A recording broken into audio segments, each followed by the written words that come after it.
Hi, I'm E.D. Lewis and welcome back to Nocturnal Reviews. Now today's video was originally supposed to be an audio video, but it just wasn't working out. I didn't like the result, so I abandoned it and decided, hey, we're gonna get in front of the camera. So here we are, and today's video is gonna be a little bit different. It's focused around movies, but it is related to literature and books. This was actually inspired off of our friend who had also, not here on BookTube/YouTube, but has done a ranking video of the same movies in this franchise, and I was inspired to do my own. So, this is me covering the franchise of the I Know What You Did Last Summer, not in review, but just in ranking. I Know What You Did Last Summer franchise, which I recently finished reading the book by Lois Duncan for Summer Spooks. So, you know, it's related. They are inspired off of this book. The first one is... yeah, we're going with inspired, really. Just concept and characters, and some just concept. So, we'll be starting with my fourth place one and then working our way up to first place. So my first one on here, number 4, is I'll Always Know What You Did Last Summer from 2006. This is the third film in the franchise.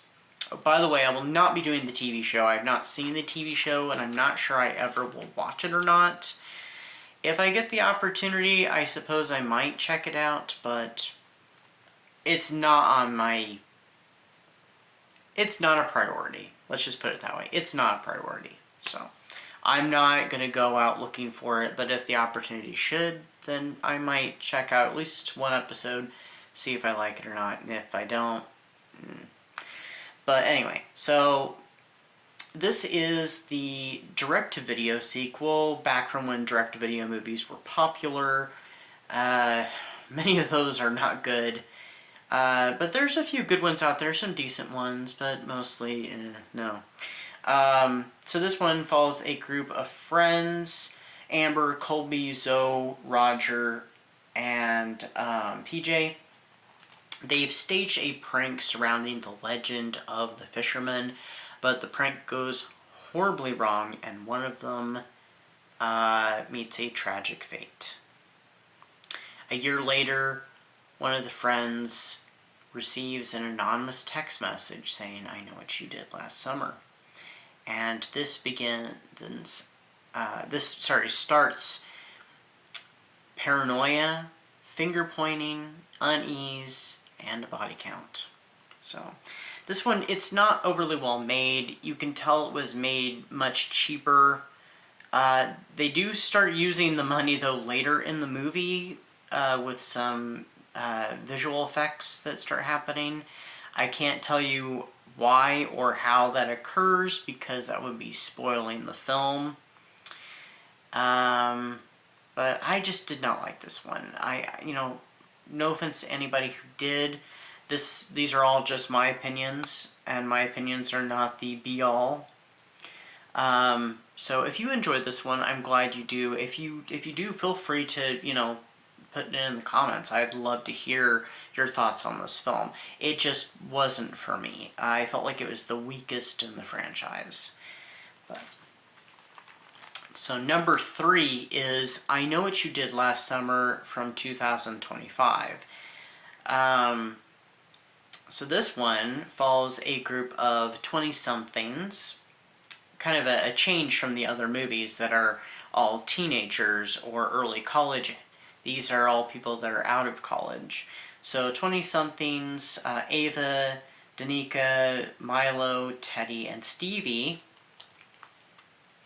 they're all connected to a similar situation that happens in the original film, but similar, not quite the same. So there's some different details, and they do try to help in the accident, try to help the person out of it, but things don't go well for them. A year later, at a wedding shower, they begin to receive messages of somebody who knows their secret, who knows what happened on that highway road. and then they start to be picked off one by one. This is a requel, so it, very much rehashes a lot of stuff from the original, but it's, the stakes are higher. It's very much trying to one-up the original, and also be a sequel at the same time. So we also have some returning cast members of Jennifer Love Hewitt. I was having a moment where I couldn't remember her name, and Freddie Prinze Jr. There is someone else, but I can't say who that is or how they reappear in the franchise. This one, I didn't care for it the first time around, and I thought it was a little silly. It is still a tad silly, but all in all, I actually didn't mind it my second go around. I kind of liked it. So, and I do hope that they do another one. It is left open for another film in the franchise. I'd like, at least one more just to see where it would go. So it makes my number 3 is very much, even though this is not really the middle would be between this one and the next one. This one seemed very middle. Not terrible, it was enjoyable, but also not great either. It has its moments that are not so good though at all either. But anyway, we'll be right back after these messages. Every month here in Nocturnal Reviews, I have a featured read, and this month I decided to do a Dark Shadows one. Even though Dark Shadows just turned 60 the end of last month, it still counts. So I am featuring Dark Shadows, Angelique's Descent by Laura Parker. Have you ever been interested in the history of Angelique Bouchard, the witch who cursed Barnabas to be a vampire, who has had dealings with the Collins family on and off for a few different centuries? Well, this is the book that tells her story, how she came to be the character we know and love today. So please check out Angelique's Descent and let me know what you thought. So number 2 is the original I Know What You Did Last Summer from 1997.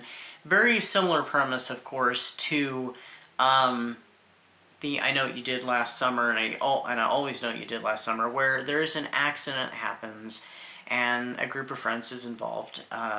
In this case, it's Julie, Ray, Helen, and Barry. And,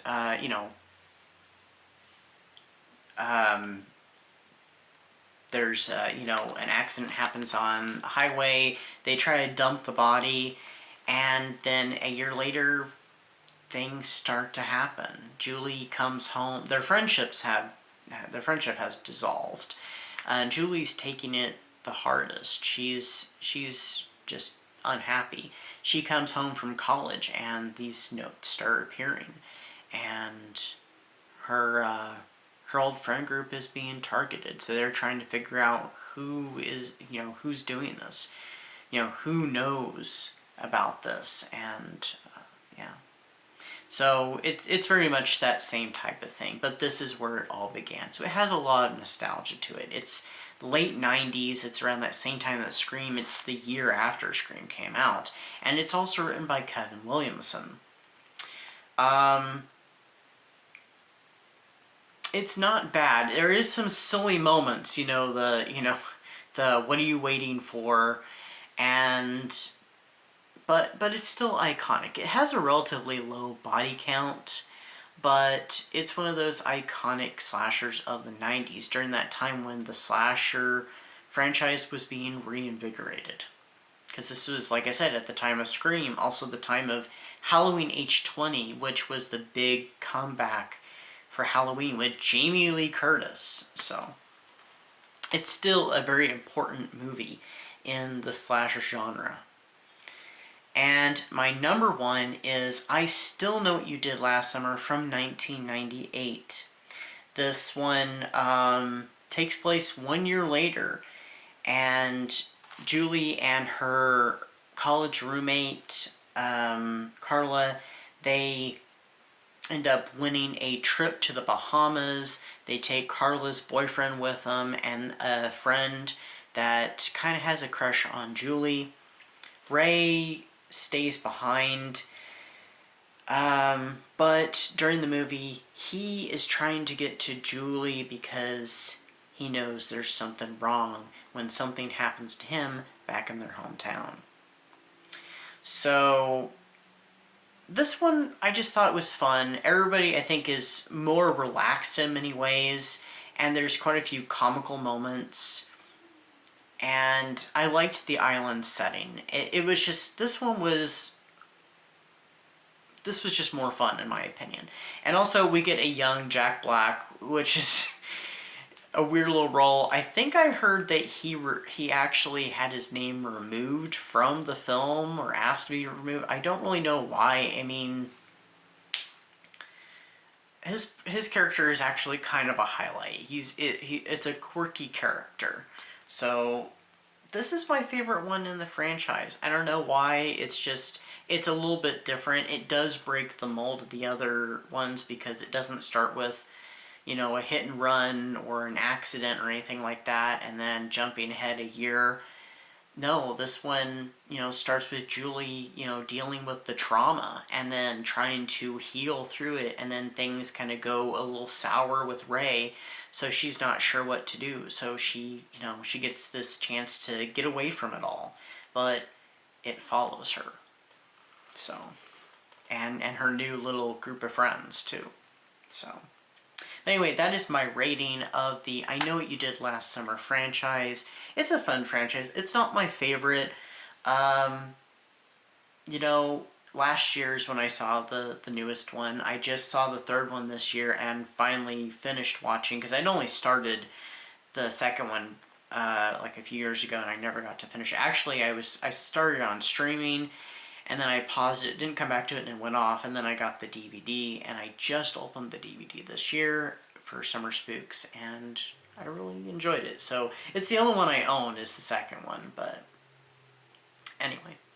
So anyway, that's what I've got for you. I hope everybody has had a fantastic July, and now we're going to move into August. For those who are of Halloween enthusiasts and spooky season enthusiasts, it's already spooky season. But those who are waiting, you know, for many, September is the start of spooky season, and other people, spooky season's just in October. So, depending upon where you're at, I'm still going to say to you, happy spooky season. So until next time, stay safe, stay spooky, and I'll see you then.